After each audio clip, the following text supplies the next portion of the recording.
So it's important to know before you can store, retrieve and replicate your data that you need a valid grid proxy, as you always need when you work with the grid, and that you can set up a environment variable LFC host which can point to the LFC server available to you.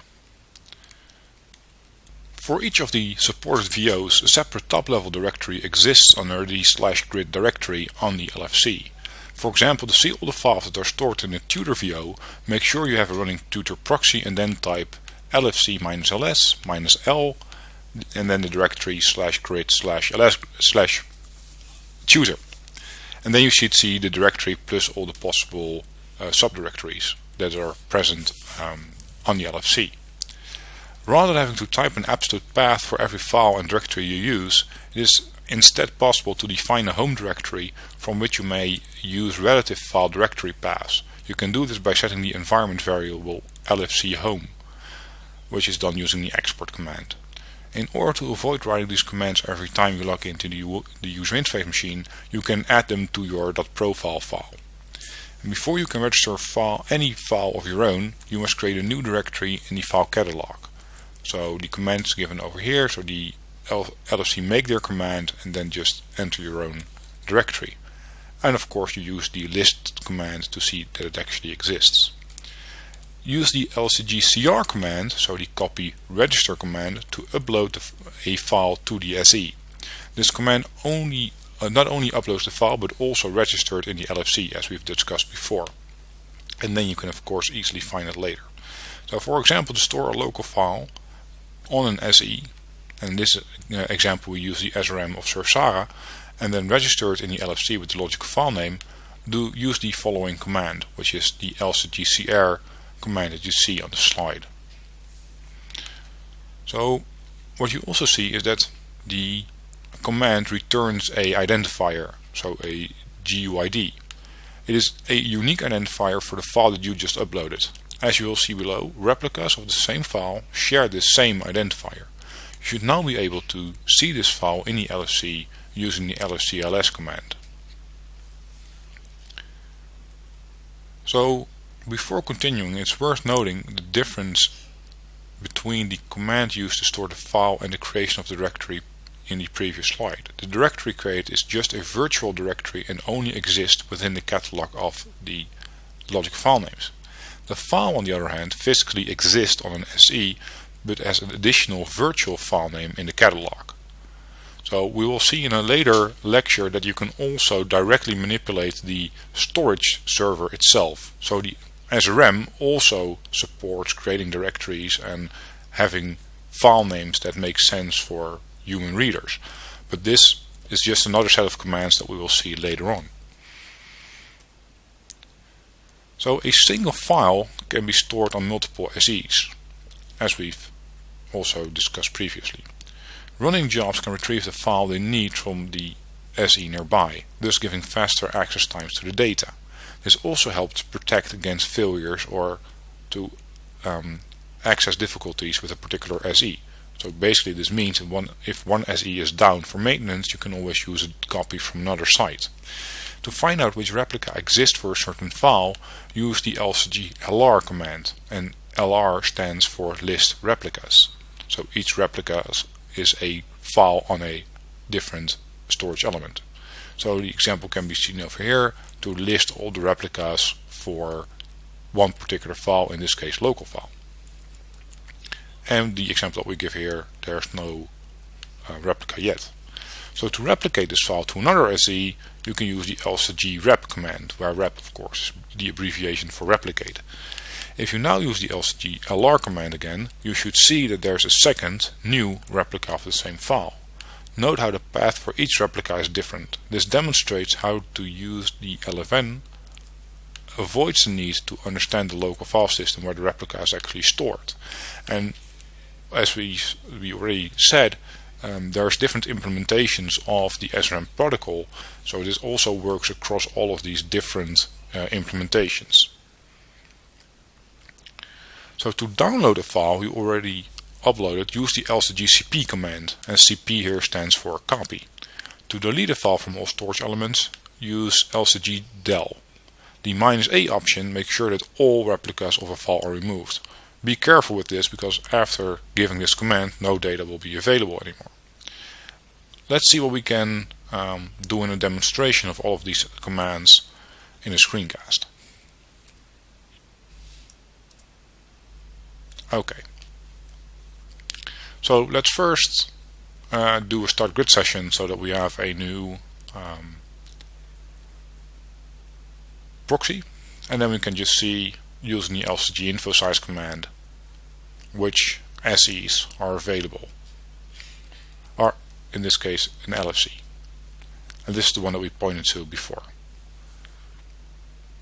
We can use the export command to create a environment variable in your shell, in this case LFC host,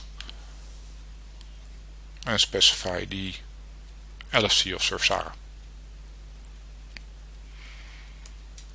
And now we can list a directory, for example for the tutor VO. And now you see that there's already quite something in there.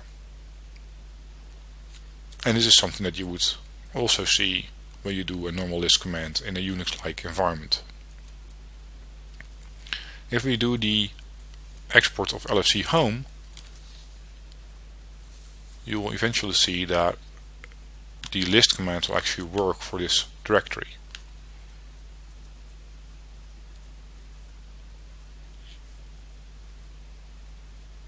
So let's create a new directory.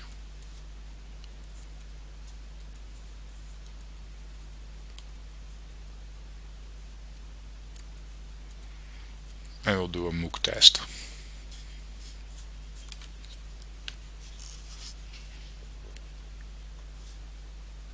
As you can see, it's already in there. Okay, so let's register and copy a file to the storage element. And you can specify the VO that you are doing this for, which is still tutor.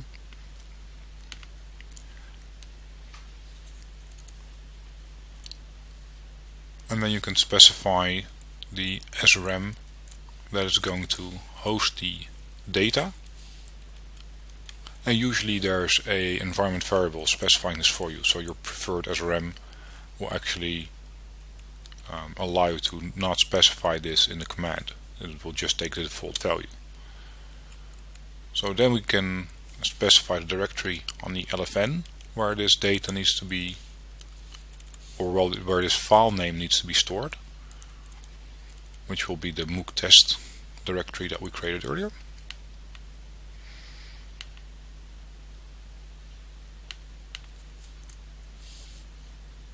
And also keep in mind that for these commands you usually do have to specify the entire path. This is unlike what you know from Unix, where you can just say copy with the file name and then you specify the directory without having to specify the file name.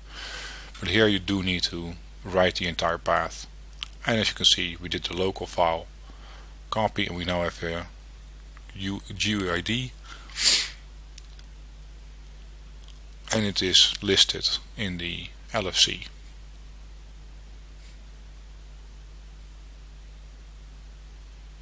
Okay, so we can now list all replicas of this one file.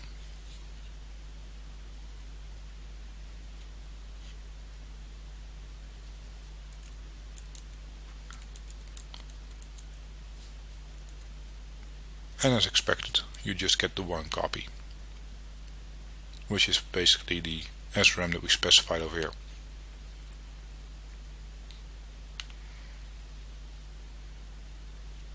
Okay, so let's make a replica of this one file. And we can then specify, of course, to which SRM you want this data to be replicated to. So we give it the destination flag.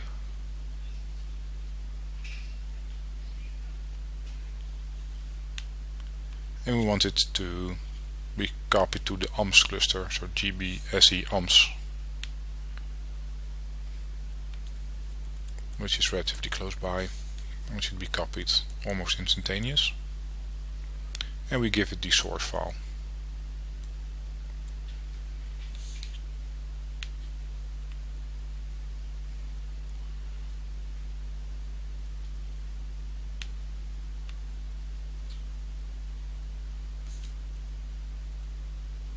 Okay, so fix that,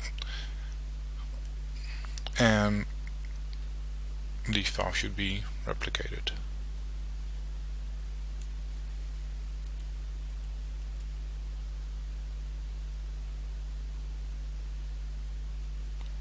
Okay, we can do this for another site.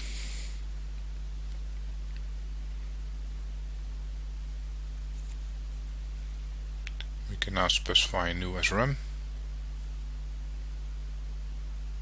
In this case, one of the AMC machines.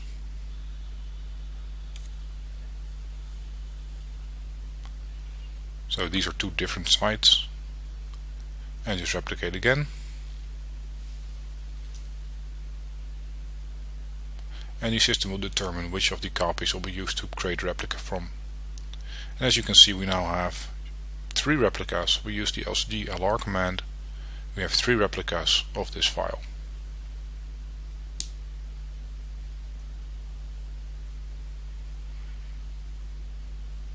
We can also retrieve it. And then we use the lcd-cp command to copy the file back to the VM.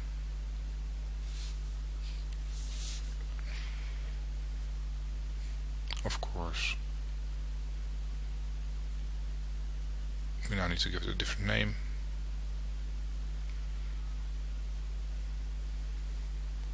We'll copy it to our present working directory, which is the command given over here.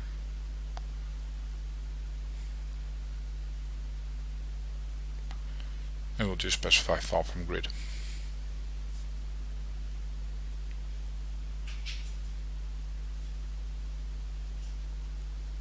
And you can see this is the one that we uploaded earlier. So we can also remove everything. We directly remove all replicas of this one file.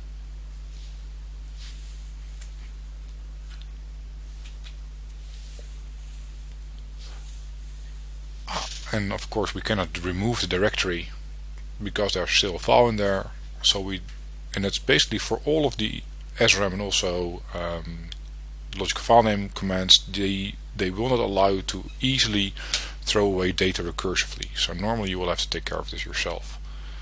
So you first need to throw away the files and then throw away the directory. So we delete with the -a flag the file, and then it's gone. So all replicas are gone. And now you can remove the directory as well.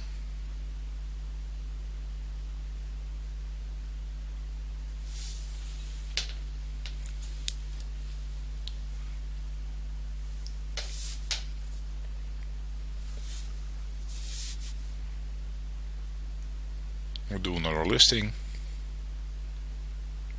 to make sure that it really is not there.